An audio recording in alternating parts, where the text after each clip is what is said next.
I want to welcome to the program MT Snyder, Field Examiner at the National Labor Relations Board, Co-President of the National Labor Relations Board Union, Local 20 in San Francisco. I know you're here speaking for yourself and not for your agency, to the extent that the agency exists at this moment. I imagine there is an MT at every federal agency, or vast majority of them right now, going through a similar dynamic as to what you're going through. But give us a sense of what's happening specifically at the National Labor Relations Board, and then what your union is doing about it. And then we'll broaden it out a little bit. Absolutely. So exactly as you said, I'm speaking in a personal capacity. I'm not speaking for the National Labor Relations Board or the U.S. government, but as a federal worker whose livelihood, whose job is at risk and is under attack by what DOGE is doing. And specifically at the National Labor Relations Board, just last week, Trump fired board member Gwyneth Wilcox 3 years before her term expired. So by doing so, he violated the clear letter of the law of the National Labor Relations Act, as well as decades of Supreme Court precedent. And as a result of this, the National Labor Relations Board now lacks a quorum. So labor law enforcement is effectively halted across the country. So that's what's going on at the National Labor Relations Board. Did Trump even cite cause for firing this commissioner? Because it's never happened in 90 years, the existence of the board. Did he cite any cause, or was it just, you're gone? No cause cited. Okay. I just wanted to make that clear. And all right. So what is the union doing? And I assume you, as a federal worker, received a buyout proposal.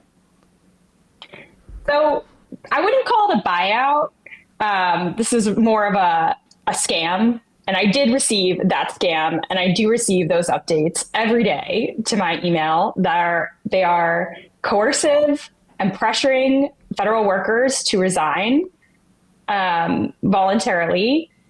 And our union, in response, is encouraging everyone to hold the line, not to resign.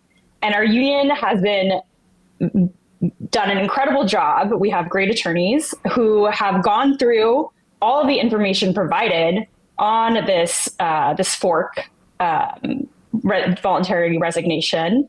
And there's so many holes in here. It is incredibly legally dubious. And with all of the pressure that is put on federal employees to take this, and all of the fear they're creating right now to encourage people to take this offer, it's obvious that this is something that can't be trusted. And we know that even a very similar email was sent out to employees at Twitter, and those folks did not receive the buyout package that they were offered. Oh, is that right? I hadn't been aware of that. And we also know there's no money set aside for workers who are just going to hang out until September, right? I mean, there's no budget. It's all just sort of whimsy. Yeah, it's very strange that someone would consider it efficient to offer paid administrative leave to 2 million federal employees. So that really doesn't, when there's no budget, we're on a continuing resolution through March 14th. And we just don't know the budget that agencies will have going forward.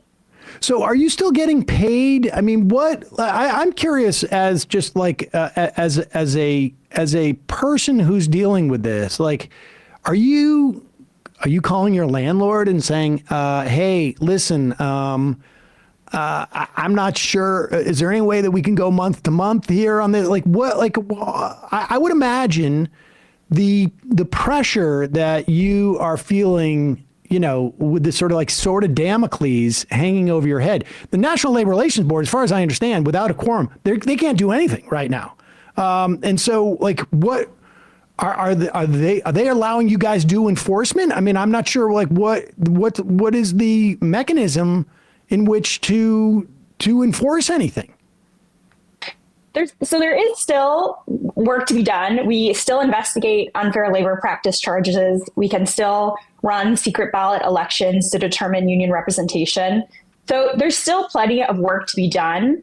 But I would say the future of our agency is incredibly scary. I joined just a few years ago. And when I joined the National Labor Relations Board, I thought that this was going to be a place I could work my whole life.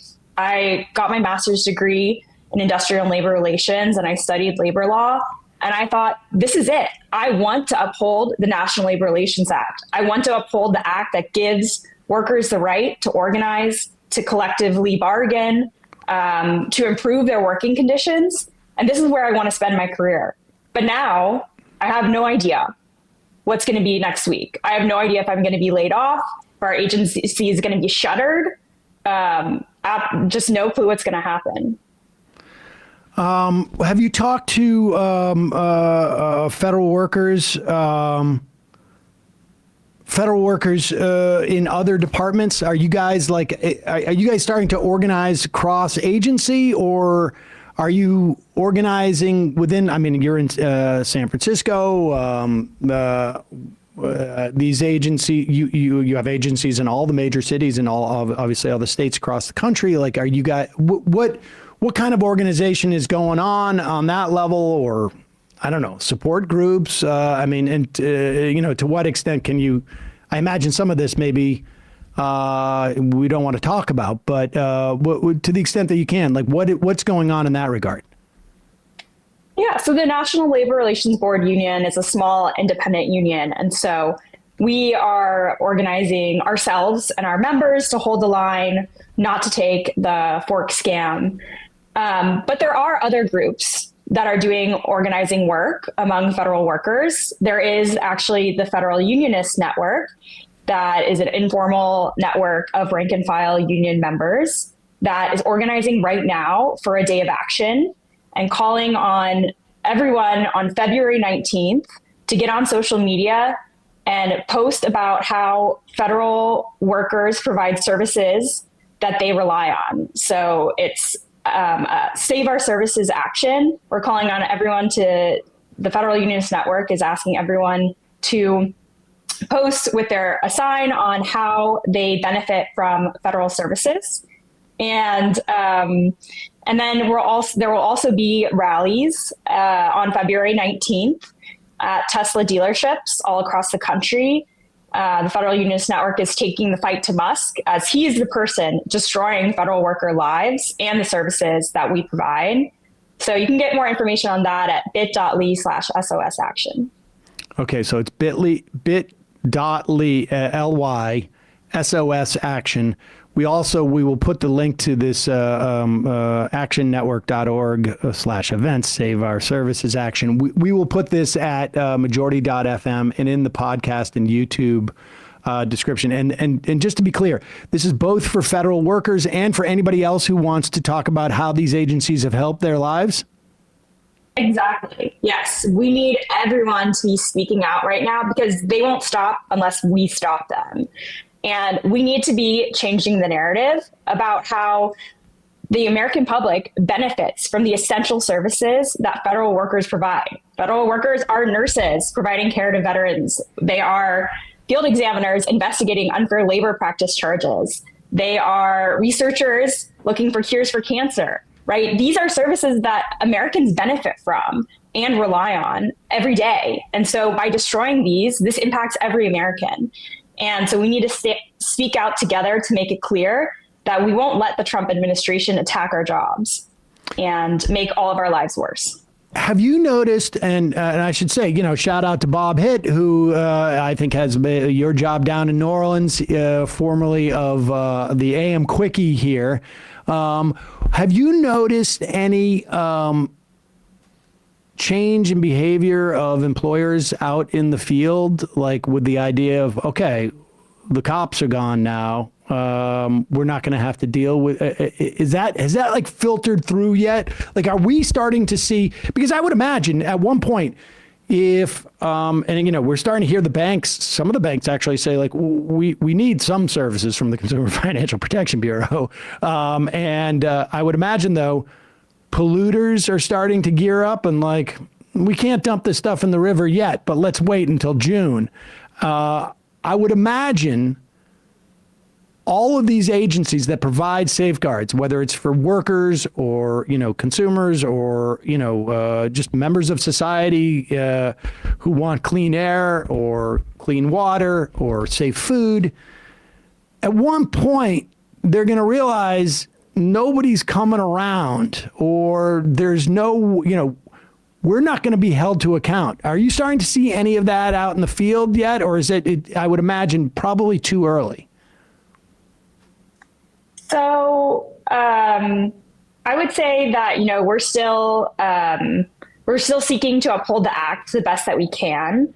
And we can't, you know, force anyone to engage in the processes that we have. And without a quorum, the National Labor Relations Board, we, at the board level, we are restricted in what we can do to enforce the act. So, yeah, we are limited here. All right. Well, MT, we will put that link in there. Good luck to you guys. I'm sorry all of you are going through this. And hopefully the courts or maybe we'll see some Democratic lawmakers come up and actually help in the argument that you guys are trying to make, that the federal government provides services and basically holds people accountable for infringing upon their rights. MT Snyder, field examiner at the National Labor Relations Board, here speaking on her own personal behalf, and co-president of the National Labor Relations Board, Union Local 20 in San Francisco. Thanks so much for your time today. Really appreciate it. Hey, folks, don't forget to hit the subscribe button and check out our daily show. We do it every day at 12 p.m. Eastern for about 2.5 hours. We even take phone calls. You should check that out.